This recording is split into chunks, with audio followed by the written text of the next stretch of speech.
Hi, I'm Patrick. And I'm Liv. And this is the Mach-E vlog. Today we're at the Los Angeles Auto Show, but right now we're standing in front of a Kia EV6, and not just any Kia EV6. We'll explain in a second.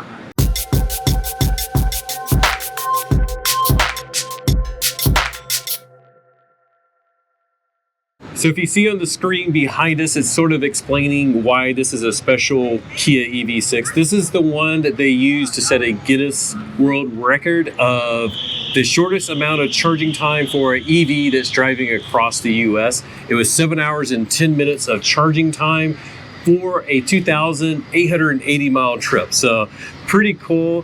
One of these days, maybe we'll try our Mach-E. And this sort of goes into what makes the Kia EV6, along with the Ioniq 5, they're both on the same platform. They have an 800 volt battery pack, which means it can charge faster than the Mach-E. So instead of taking 30 some minutes to go from a 10 to 80 charge, it's about 18 minutes. So it's almost half if you have 350 volt chargers, or kilowatt chargers, sorry. Is that the Mach-E? Yeah. Not sure if you can hear the squealing tires, but there's a tiny little test course here, and that is actually a Mach-E that's making that noise. GT. GT. They're really whipping it. And if you watch the video that Out of Spec did with Lucifer, our Mach-E, you will recognize those squeals. Enough about that. Let's go take a closer look at the Kia EV6. So we're standing in front of a handy sign that tells us some of the key stats behind the EV6. As I mentioned, it has the 800 volt battery pack. It has 314 miles of range, and the horsepower goes up to 320 horsepower, starts at 167 for the rear wheel drive with the 58 kilowatt hour battery pack, and 0 to 60 of 5.1 seconds. So let's go even closer and actually look at the EV6.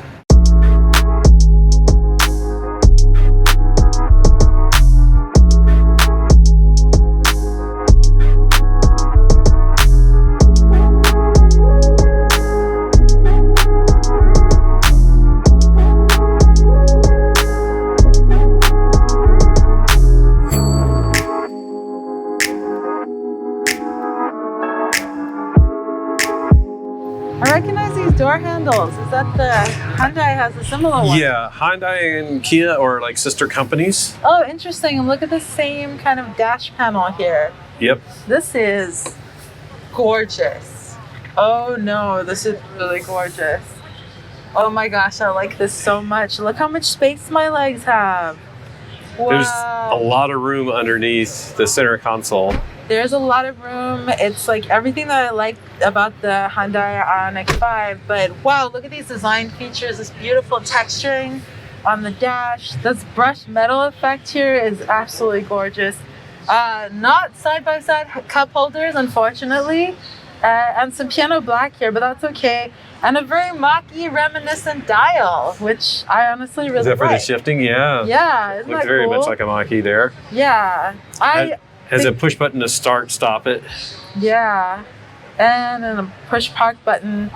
I think this is phenomenal. I really like this. Wow, what an interesting flattened bottom of the steering wheel. Yeah, a lot of cars do that, and that is basically so you can sort of feel where the down part of the steering wheel is, and it becomes a comfortable resting spot as well. And I know people who drive like that, just grabbing the bottom too. And it has the notches here. Okay, where are we headed? I see a couple of charging ports. It's like the Mach-E, it has a USB-A and a USB-C down here.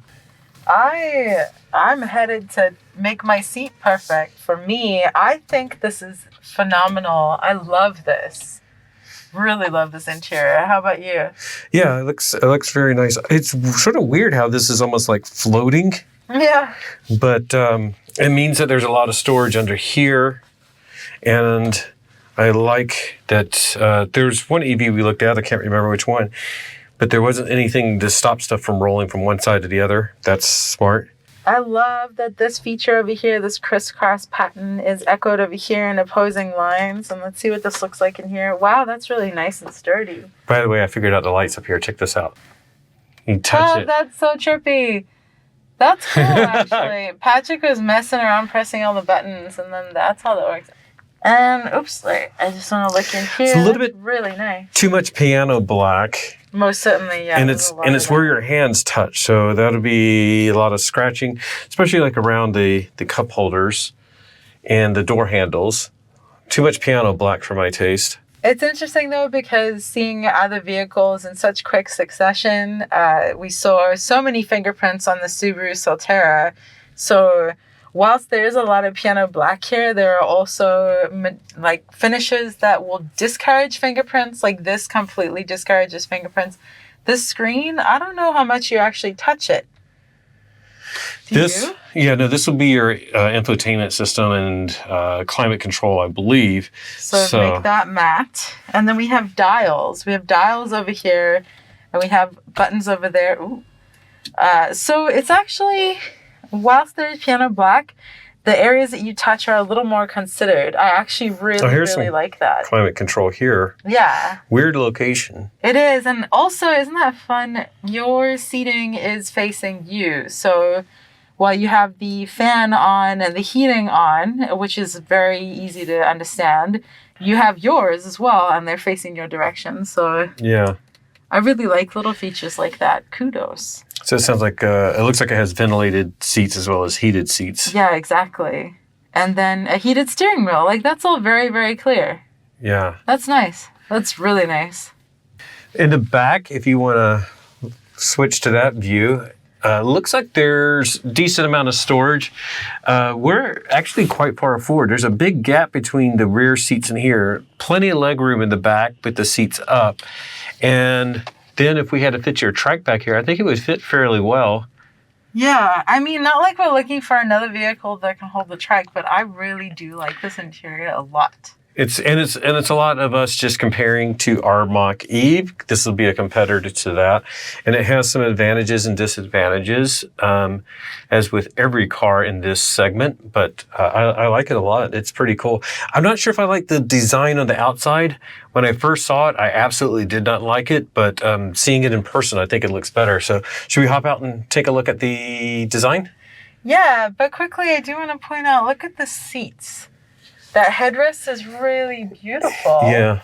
And kind of artistically done. And there's quite a bit of side bolstering. And if I'm not mistaken, this might be like the GT version that's a bit pricier. So when we look at the design, I think the badging on it, we can check that out too. Sounds good. Here's a random little quick note. Something that sometimes bugs you with the Mach-E is getting the camera up. Oh, yeah. Because you have to press on the screen a couple times to get the camera back of the Mach-E, but I'm not sure, but everything seems pretty self-explanatory, and that looks like it's the parking cameras. So parking cameras and parking radar, so yeah, I think you can switch between the two. Isn't that nice that it's right there? And auto hold on and off. I like buttons for things. I don't like touch screens for things I need to access quickly. Them newfangled touchscreens. Yeah, no, I'm a tech person, but buttons are very useful for that stuff. Yeah, so when you need to get to something quickly, like when you're parking, you don't want to drive over a little bump. Yep. Yeah. All right, let's check the outside. All right. Woo. Yeah, that looks like that could actually fit. Yeah. That is really nice. And as I was saying, this is the GT line, so. Yeah. Let's see what the space is like under here. All right, it's actually. Oh, it looks like the floor can the floor lower completely, or? Can it? Yeah, so that whole section, what's lifted up and everything, it looks like you can pull that out, or it can lower even a little bit more. And this is something that the Mach-E actually comes with, so this really is kind of an equal competitor in a lot of ways. Oh yeah. Just one button to close the hatch. I think one of the more controversial parts of the design of this is the rear tail light that goes all the way down to the rear wheel well. Some people don't like it. I didn't like it, but seeing it in person, I think they pull it off pretty well. I think it's beautiful. And look here. That brushed metal effect that we have on the inside is echoed on the logo on the outside. I just think that's a beautiful touch. And it's a really beautiful feature. I need to find out how much the GT line is, so I will pop that up. You hear the Mach-E squealing still. I like some of the design elements here. Yeah. And that's also echoed. Yeah, and it's echoed here. It's hard, might be hard to see on the camera. The rear, it looks like the spoiler. Okay, it does go through. I was like, at first it didn't look like it went through, but it does go through here. So that helps with aerodynamics. Has the shark fin up there. The glass roof is not as expansive as on some other EVs. The door handles are not my favorite. No, they remind me of the Hyundai. Yeah. Yeah. And then we'll take a look at the front. It has a short, stubby nose, which I'm not a huge fan of, but it's not bad. I like the wheels. They look pretty aero. How's that front? I'll see if we can get to the front. Yeah. I'm not sure if we can. There's a lot of people looking at this. We're here on a media day, so it's less people than on the public day, but there's still a lot of interest in the EV6. And where's the charging port? I haven't even looked for that. Is it on the other side? Huh. Let's see. It must be. Oh, yeah, it's there. Oh, there it is, yeah. Wow. I was wondering why I had that like cutout thing, and then the other side doesn't have it. That was the nicest opening I've seen in a model at all, in a vehicle. How nice was that? Oh, and it locks by in. itself. Okay, cool. Wow, did you see that? Wait a minute. That's very nice. It's quite a hard press, but it's actually really nice. What's interesting, and this is something I don't understand, is like that line there looks a bit extra, but it's like if you're going to have it on this side, it seems like you would just carry that design element on this side. Yeah. You know what I mean? It's not like it's that big of a deal. Don't mean to detract from it, but to make it disappear in there. Well, then if I'm looking at it from all the way back here, let me step back.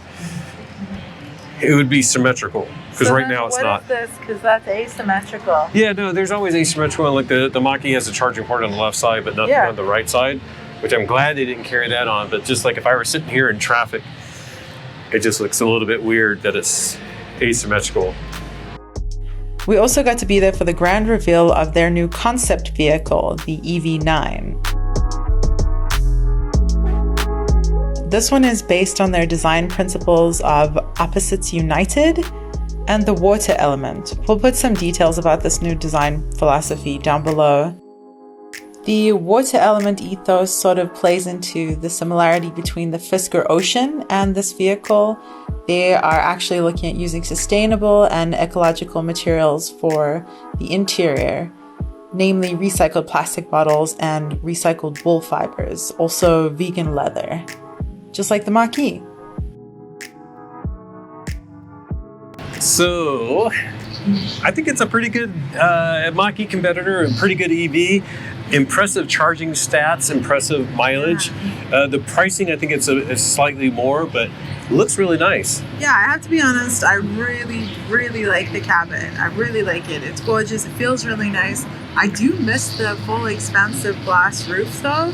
That's a big deal. Yeah. Yeah, and I kind of like the charging port in the front, like just pulling in like we've done. Yeah, I've had some debate about that, and I think it's a better location to have it in the front. And again, it's, I mentioned in a couple other videos, the location where this one is at is if you get a minor fender bender, you just messed up your charging situation. Not that we want to think about fender benders, but where the Mach-E is and the several other EVs behind the front wheel on the driver's side or passenger side, like where the Taycan and some other EVs are at, those are the least damaged areas on cars in accidents. So minor thing, but engineering thinking. All in all, this is actually one of my favorite cabins. I like this more than the ID4, to be totally honest. Oh yeah. I like that it's more spacious. It doesn't have a huge console. It's taking advantage of some of the benefits of being an EV, and it's somewhat of the closer competitor to the Mach-E that I think we've seen. I think it's minor price differences, but like ID4 is slightly less than the Mach-E. This is slightly more. But the feel of it feels a bit more Mach-E than the ID4. Right. It really does. Like it has kind of that vibe, and it's easy to get into. It's comfortable, and it has that sort of kind of sexy elegance, I think. Yeah. Yeah. It's a different type of sporty for Yeah, sure. So, it doesn't have the same aesthetics on the outside, but the inside Yeah. is really nice. yeah, exactly. And I mean, the Mach-E is has Mustang flares. This has more aerodynamic flair. But anyways, I give it a thumbs up. What do you guys think? Hopefully we'll get to test drive one soon, spend some time in it, and in which case you'll hear all about it. I'm really interested to spend more time in this vehicle, Yeah. especially being such a close competitor. So stay tuned. We have other EV review videos. We have other EV overview videos from the LA Auto Show, and of course, just lots more stuff about the Mustang Mach-E. So if you haven't subscribed, if you haven't, give this one a thumbs up and share it. And remember that whatever you drive, enjoy the ride. Bye.